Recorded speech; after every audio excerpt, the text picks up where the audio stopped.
Margot Cunego, c'est l'entrepreneuse qui cartonne, elle fait rêver, elle a tout, le style, le business, les followers. Elle incarne ce que beaucoup d'entrepreneuses rêvent d'être, libre, accomplie, rayonnante. Mais pendant qu'elle inspire des milliers de femmes, elle s'oublie. À force d'avancer sans jamais ralentir, à force de donner sans jamais vraiment recevoir, elle finit par s'effacer derrière son propre succès. Et si ce qu'elle a vécu, c'est pas juste un accident, mais un schéma que beaucoup de femmes vivent sans même s'en rendre compte.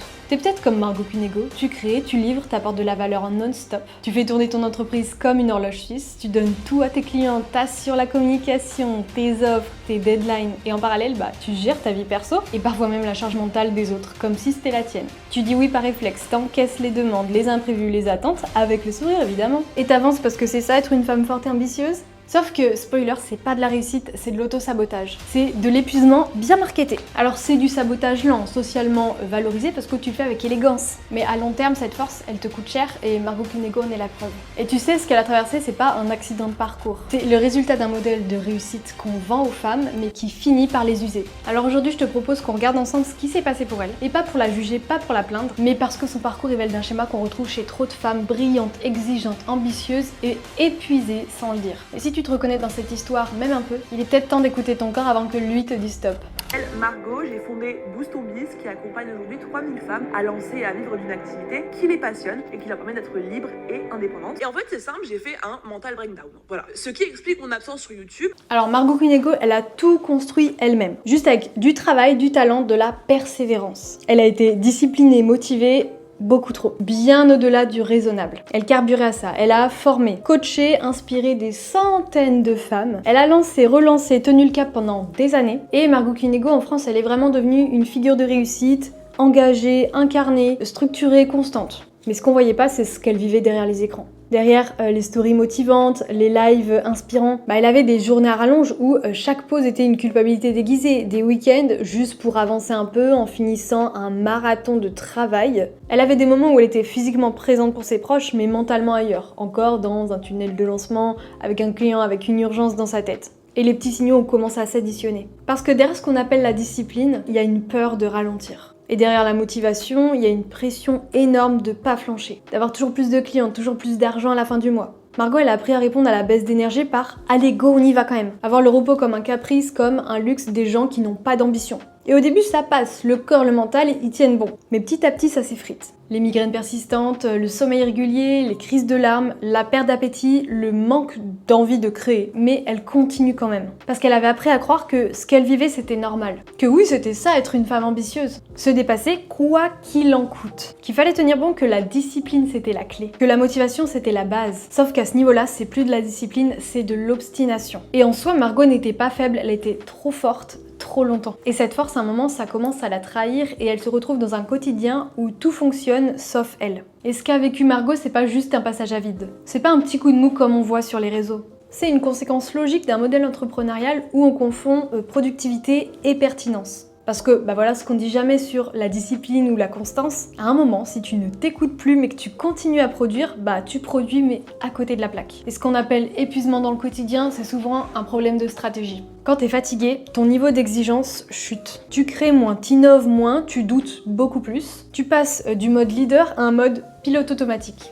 Et à la longue, c'est pas juste toi qui trinques, c'est la qualité de tes offres, la clarté de ta vision, c'est la solidité de ta marque personnelle. Tu coches, tu vends, tu réponds aux mails, t'es à fond dans ton tunnel de vente et t'es en mode robot. Et ça, les clientes le sentent direct. Parce que t'es plus dans l'incarnation de ce que tu parles, de tes services, de ce que tu vends, t'es en mode pilote automatique. Et en plus de perdre des clientes, tu te déconnectes de ta mission, du sens, du plaisir. Et c'est là que l'erreur devient stratégique. Parce que ton énergie, c'est pas un supplément, c'est ton capital.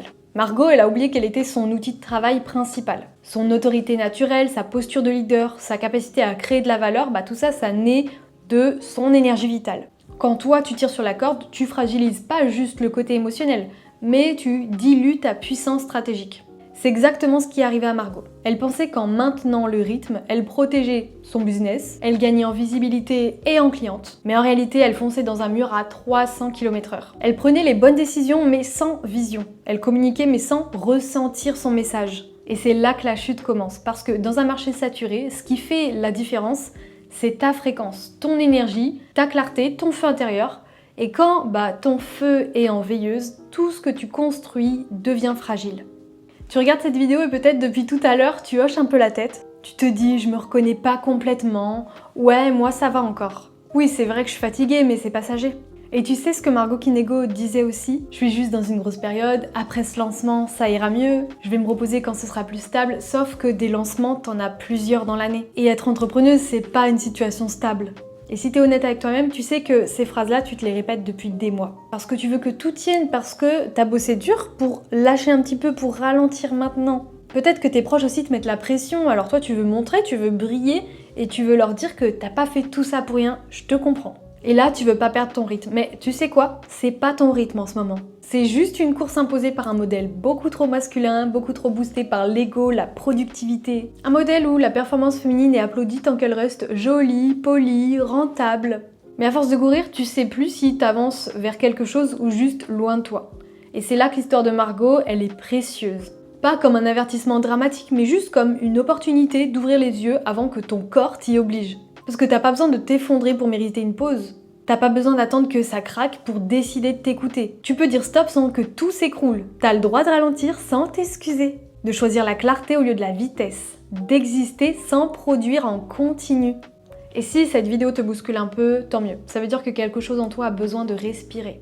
Et peut-être qu'il est temps d'y prêter attention. Tu sais, Margot ne s'est pas effondrée. Elle a juste fait ce que beaucoup de femmes brillantes font. Elle a tenu bon trop longtemps. Mais ce qu'elle a vécu, c'est pas une fin, c'est une invitation à faire autrement et c'est ce qu'elle fait en ce moment. Elle revoit sa stratégie, sa façon de communiquer et elle s'autorise à être plus elle à travers ses contenus, son accompagnement. Et ça, c'est admirable. Parce que maintenant, elle agit avec plus de conscience, plus de respect pour elle-même. Alors toi, maintenant, tu peux continuer comme si de rien n'était. Fermer cette vidéo, reprendre ton planning et dire que tu géreras ça plus tard. Ou alors tu peux t'offrir un moment de lucidité rare, un espace, pour t'écouter, t'observer et te réaligner. Et c'est pour ça que je te propose un appel, un vrai appel, pas une stratégie déguisée. Un tête-à-tête où t'as rien à prouver, rien à performer, juste à exister. Où on parlera de toi, pas de tes offres, pas de ton contenu, toi, ta réalité, ton énergie en ce moment. Alors clique sur le lien en description et prends ce moment comme un acte de lucidité. Parce que t'as pas été faite pour survivre à ta réussite. T'es là pour vivre entièrement. Comme tu es, c'est parfait. Et pour ça, faut commencer par revenir à toi. Alors je t'attends dans notre espace.